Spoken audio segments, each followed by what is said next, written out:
بسم الله والصلاة والسلام على رسول الله. معك عبد الرحمن طلبة، أستاذ تاريخ وجغرافيا. حبايبي تانية إعدادي، رجعنا من جديد بإذن الله تعالى. هنبدأ بقى أولى الدروس في المنهج الجديد. يلا بينا.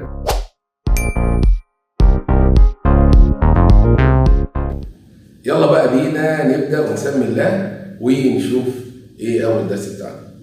خلي بالك في الدرس الأولاني جايب لك قارة آسيا وقارة أوروبا ومقارنة بينهم من حيث الموقع الفلكي والموقع الجغرافي والأهمية بالنسبة للقارتين وآخرا التضاريس. أولا بالنسبة لقارة آسيا، خلي بالك آسيا هي أكبر القارات الموجودة في العالم بمساحة 44.2 مليون كيلو متر مربع، يعني حوالي 30% من اليابس بتاع الكرة الأرضية.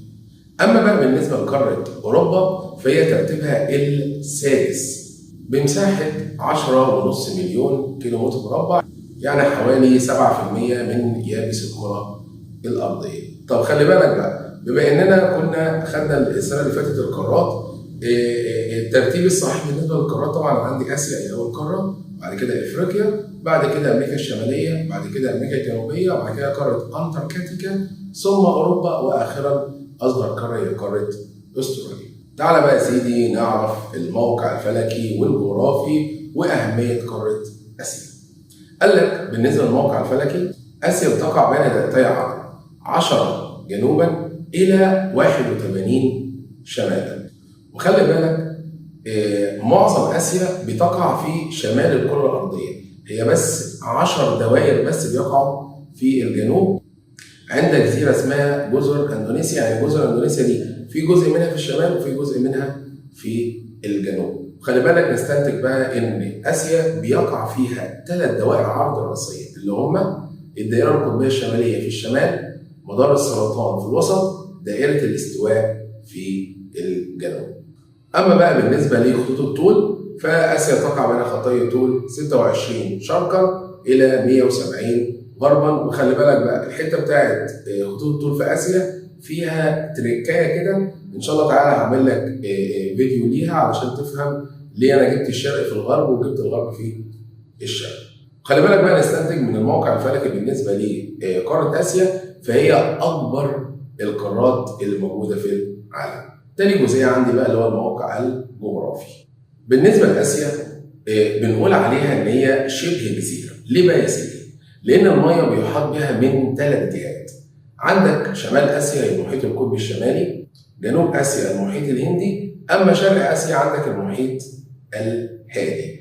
أما بقى غرب آسيا فهو متنوع، ففي عندي حدود برية وعندي حدود بحرية. الحدود البرية قال لك هي مجموعة جبال اسمها جبال أورال بتفصل ما بين قارة آسيا وقارة أوروبا. أما بقى بالنسبة للحدود البحرية ممثلة في بحر أحمر، بحر متوسط، واخرا البحر الاسود.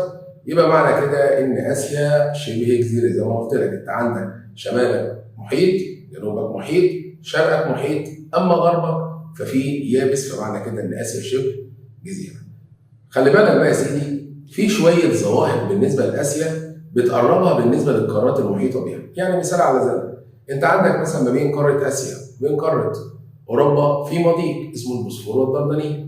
عندك مثلا بالنسبه لاسيا وافريقيا في باب المندب.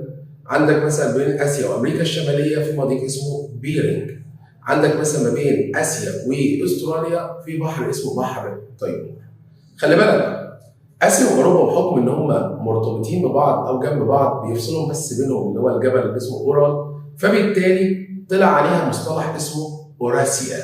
اوراسيا هو مصطلح بيشمل قاره اسيا وقاره اوروبا، وتحس ان اوروبا امتداد طبيعي لقاره اسيا من ناحيه الغرب. تاني بقى جزئيه عندي وهي اهميه موقع قاره اسيا. انا عندي هنا 4 اهميات: اهميه استراتيجيه، اهميه اقتصاديه، اهميه حضاريه، واخرا اهميه دينيه.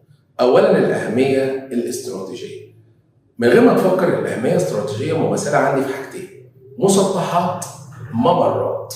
ميم مسطحات مائيه اللي هي البحار والمحيطات، والممرات اللي هي المضايق. وخلي بالك احنا قلنا مضيق البوسفور والدردنيل وباب المندب بيرنج. زائد ان هي عندها مضيق جوه قاره اسيا بس بنقول عليه مضيق داخلي اسمه هرمز. زي ما خدنا كده في افريقيا السنه اللي فاتت ان كان في مضيق اسمه موزمبيق كله موجود في قاره افريقيا، فهرمز برضه كله موجود في قاره اسيا. دي اول اهميه اللي هي الاهميه الاستراتيجيه. تاني اهميه عندي بقى يا سيدي الاهميه الاقتصاديه. ومن غير ما تفكر الاهميه الاقتصاديه على طول بسبب الموقع الفلكي وبسبب الموقع الجغرافي. بالنسبه للموقع الفلكي والموقع الجغرافي بالنسبه لاسيا، ما النتائج المترتبه على هذا الامر؟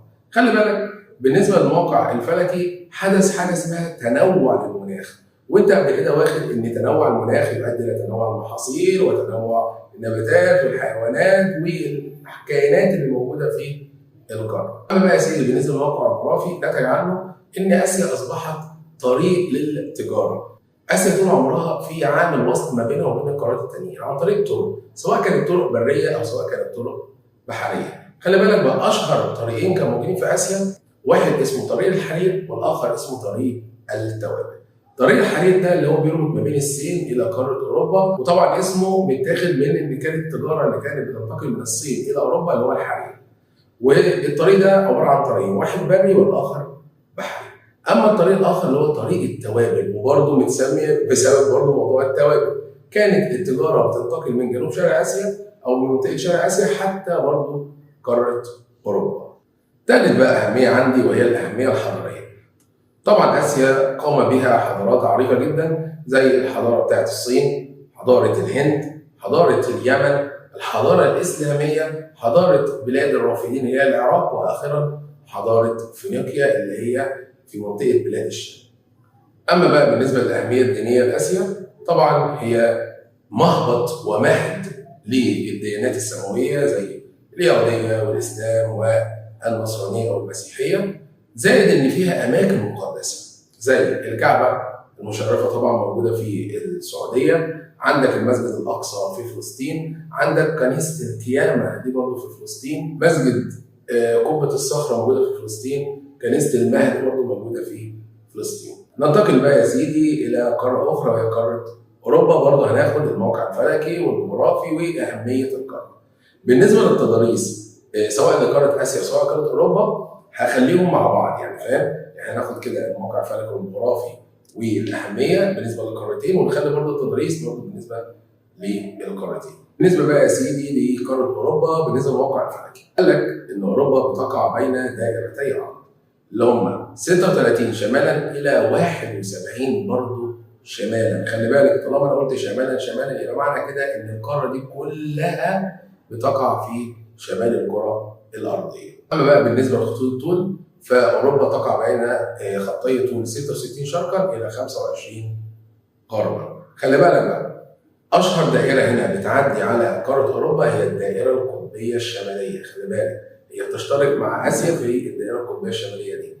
اما الخط الرئيسي هنا هو خط جرينتش. طب ايه بقى اللي حصل او اللي نتج عن الموقع الفلكي بالنسبه لقاره اوروبا؟ قال لك نتج عن الموقع الفلكي بالنسبه لقاره اوروبا ان اوروبا معظمها تقع في المناخ اللي هو المعتدل الشمالي بالنسبه للكره الارضيه. تعالى بقى يا سيدي للموقع الجغرافي بالنسبه لأوروبا. خلي بالك برضو اوروبا بنقول عليها برضو شبه جزيره. ليه؟ عندك الشمال المحيط القطبي الشمالي، عندك الجنوب البحر المتوسط والبحر الاسود، عندك الشرق قاره اسيا، عندك الغرب المحيط الاطلنطي. وخلي بالك اوروبا بتقترب من قاره افريقيا عند مضيق اسمه جبل طارق. اوروبا تقترب من اسيا عند مضيق البوسفور والدردنيل. تاني بقى جزئيه بالنسبه لاوروبا وهي الاهميه بتاعتها. انا واخد في اسيا ان انا كان عندي 4 اهميات، هنا 3 اهميات بس اللي هم استراتيجيه واقتصاديه واخيرا حضاريه. اهميه استراتيجيه خلاص احنا اتعلمنا مسطحات وممرات، فبرضه اوروبا فيها مسطحات مهمه زائد ممرات مائيه مهمه اللي هي المضايق زي مضيق البوسفور والدردنيل وجبل طارق. اما بقى يا سيدي الاهميه الاقتصاديه برضه زي ما قلنا في اسيا الموقع الفلكي والموقع الجغرافي.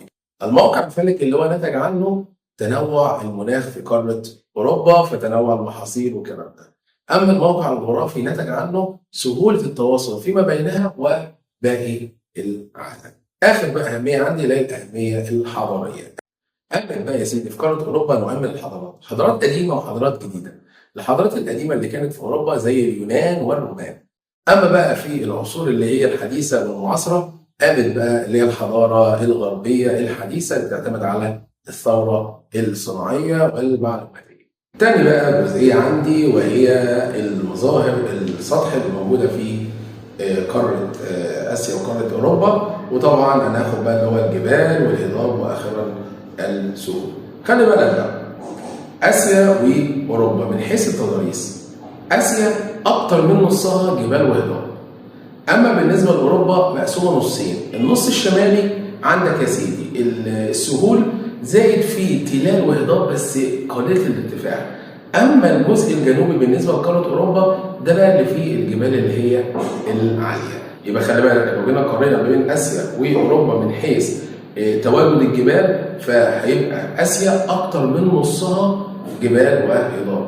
أما بالنسبة لأوروبا النص الشمالي فوق سهول وشوية هضاب وتلال صغننين، أما الجزء الجنوبي ده بقى اللي فيه الجبال اللي هي العالية. بالنسبة بقى يا سيدي لقارة آسيا، أعلى جبل عندك هنا هو جبل الهيمالايا.